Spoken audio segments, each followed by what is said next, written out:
Hello friends, good morning. कैसे हैं आप सब? आशा करता हूँ अच्छे होंगे। मेरा नाम है सनोज कुमार। उमंग स्टडी में आप सभी का स्वागत है। तो फ्रेंड्स, अभी हम लोग प्रेजेंट हैं TCS I1 digital zone Dhanbad Jharkhand में, और आज आप लोगों का 10 मई है और आप लोगों का NTPC CB2 फेज़ 1 लेवल 4 का जो एग्जामिनेशन है वो अभी भी कंटिन्यू है।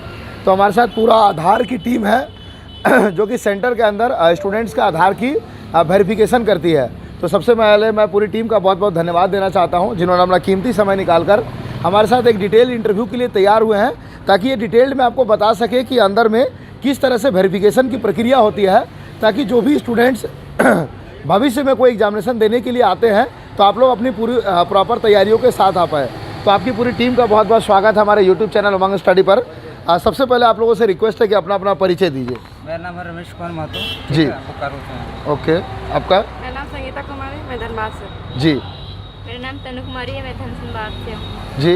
मैं सुबह कुमारी बोकारो से। जी। मैं धनराज महतो धनबाद से, शास्त्री नगर। जी। तो सबसे पहला सवाल आपसे है सर कि अक्सर जो भी अभी तक कंपटीशन से पहले के जो एग्जामिनेशंस होते हैं, जैसे कि बोर्ड होता है, 10th होता है, 12th होता है, तो उसमें हम लोगों को इस तरह की प्रक्रिया से नहीं गुजरना पड़ता है, जहाँ की बायोमेट्रिक हो गया वगैरह वगैरह चीज़ें हो गई।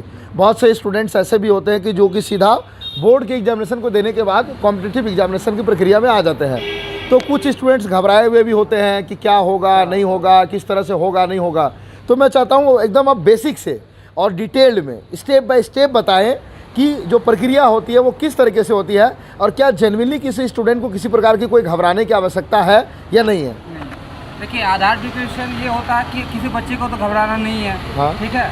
इसमें आधार वेरिफिकेशन से मतलब ये होता है कि किसी का कोई बच्चा ऐसा रहता है कि जैसे किसी बच्चे के साथ दूसरा अपन बैठ जाता है ना, बिना आधार वेरिफिकेशन का, ऐसा हाँ। भी हो सकता है। आधार वेरिफिकेशन में होता है कि आपका जो जैसे आधार वेरिफिकेशन होगा वहाँ पे मैसेज चल जाता है कि आपका वहाँ पे पूरा बायोडाटा सिस्टम में शो करने लगता है। हाँ। ठीक है। तो इस तरह होता है कि पहले बात तो ये है कि कोई बच्चा दूसरे बच्चे के साथ ये बैठ नहीं सकता। ठीक है। और जैसे हम लोग आधार वेरिफिकेशन करते हैं वहाँ पे उसका पूरा बायोडाटा चल जाता है आपका। अच्छा, ठीक है। और एक बात स्टूडेंट को बोलना चाहेंगे कि उसमें एक होता है बायोमेट्रिक, आपका लॉक बताता है। ठीक है। हाँ, हाँ। कोई लॉक करके रखता है, तो उसको बोलना चाहेंगे उसको बायोमेट्रिक जो लॉक है उसको अनलॉक करवा के आइए। ठीक है।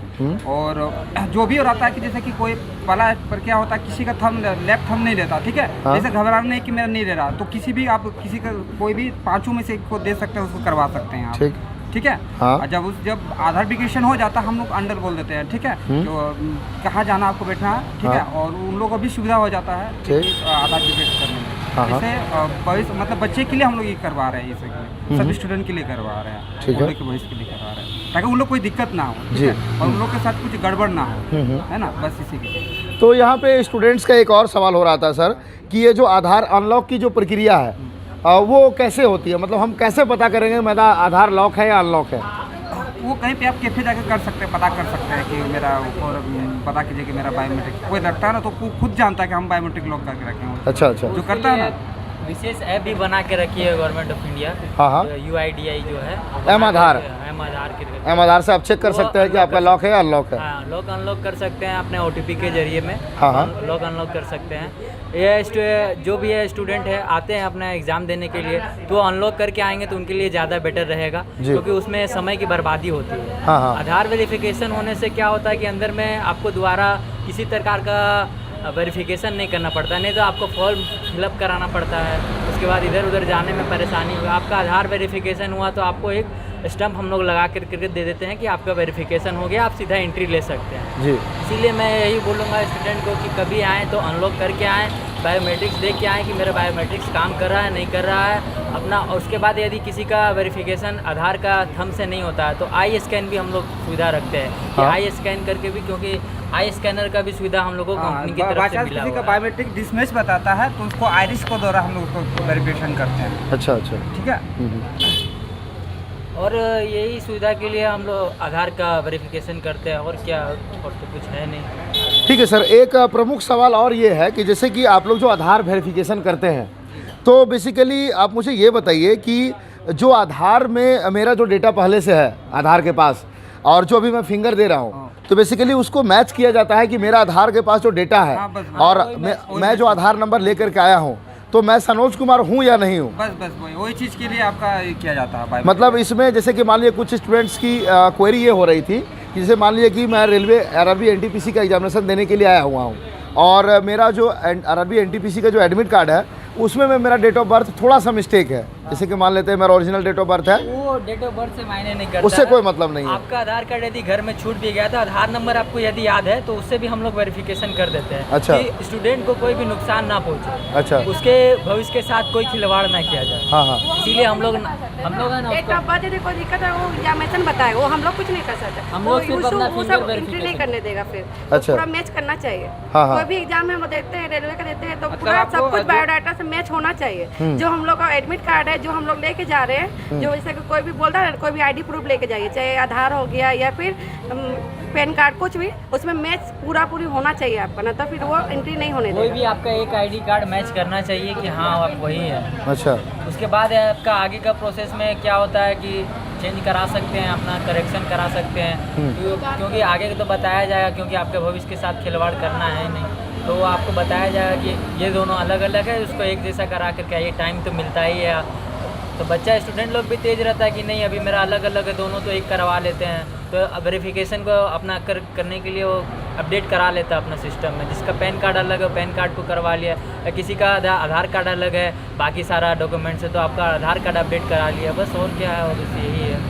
बेसिकली कहने का मतलब यह है कि आप कोई भी डॉक्यूमेंट लेकर के जाए एग्जामिनेशन के लिए, लेकिन आप लोगों की टीम की जिम्मेदारी है उनका आधार वेरिफिकेशन करना है, और आधार हर एक स्टूडेंट का वेरिफिकेशन होगा। हाँ। उसके बाद आपके आधार से डेट ऑफ बर्थ आपका एडमिट कार्ड से मैच कर रहा नहीं कर रहा, ये सेंटर वालों की जिम्मेदारी है। सेंटर वाले आपको एंट्री देते हैं तो अच्छी बात है, नहीं देते हैं तो ये आपकी रिस्पॉन्सिबिलिटी है, लेकिन आप लोगों को उससे कोई मतलब नहीं हम लोगों है। को आप बायोमेट्रिक्स खाली बायोमेट्रिक्स हम लोग को देखना है कि बायोमेट्रिक्स आपका मैच कर रहा है या नहीं कर रहा, ये उसका ही थंब है या नहीं। जैसे हम लोग का वेरिफिकेशन आ जाता है, ठीक है, वहाँ पर भी ऑटोमेटिक उसका सिस्टम में वो अपडेट हो जाता है। हम लोग अच्छा, के पास 110% है कि उसका भी वहाँ हो जाएगा आपका वहाँ पे, ठीक है।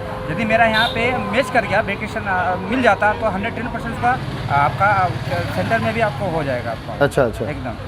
और कहीं ना कहीं सेंटर वालों को भी थोड़ी सी आसानी होती है हाँ, बिल्कुल, कि बिल्कुल उनके पास एक जेन्युइन कैंडिडेट आए एग्जामिनेशन देने के लिए, फर्जीवाड़ा की संभावना उनके आशंका कम हो जाती है। देखिए आपका यदि आपका वेरिफिकेशन नहीं होता तो आपको प्रोसेस लंबा हो जाता है, आपको अंदर में फॉर्म भराना पड़ेगा, फॉर्म भरा करके आपका फिर आपका थंब लेगा, सारा उंगली लिया जाएगा, सिग्नेचर लिया जाएगा, फिर आपका आई स्कैन किया जाएगा, अलग से आपका डाटा स्टोर किया जाएगा। हो सकता है इन केस में कि किसी कैंडिडेट का पूरा डाटा नहीं मैच करे, फ़ोटो मैच नहीं करे तो उसको निष्कासित भी कर दिया जाता है। और बहुत ही लंबे अरसे से स्टूडेंट्स की ये डिमांड भी थी कि आखिर आधार तो मेरा है ना, मतलब बहुत सारे स्टूडेंट्स को अलग अलग रीजन से एंट्री नहीं मिल पाती थी, तो हमेशा से स्टूडेंट्स की ये मांग थी कि आधार तो पूरी तरह से डिजिटल है तो हमारा बायोमेट्रिक वेरिफिकेशन क्यों नहीं करवाया जाता है। तो कहीं ना कहीं ये स्टार्ट हुआ है, तो ये स्टूडेंट्स के लिए भी बहुत ज़्यादा राहत वाली खबर है। बहुत अच्छा है ये, मतलब बच्चों की भविष्य के लिए बहुत अच्छा है, ठीक जी, है। जो सही कैंडिडेट्स सही है, सही जो candidate फर्जी है उनको तो प्रॉब्लम होना ही होना। होना ही है, मतलब सही कैंडिडेट के लिए एकदम अभी हम परफेक्ट लोग है। यहाँ तक कि अभी सेंटर में बहुत सारे स्टूडेंट आए, कल 700 स्टूडेंट आए हैं, आज भी 700 में से 300-400 स्टूडेंट प्रेजेंट है, तो जेन्युइन कैंडिडेट ही आए हैं। अच्छा। अलग से कोई कैंडिडेट फर्जी कैंडिडेट आ ही नहीं रहे जानबूझ के।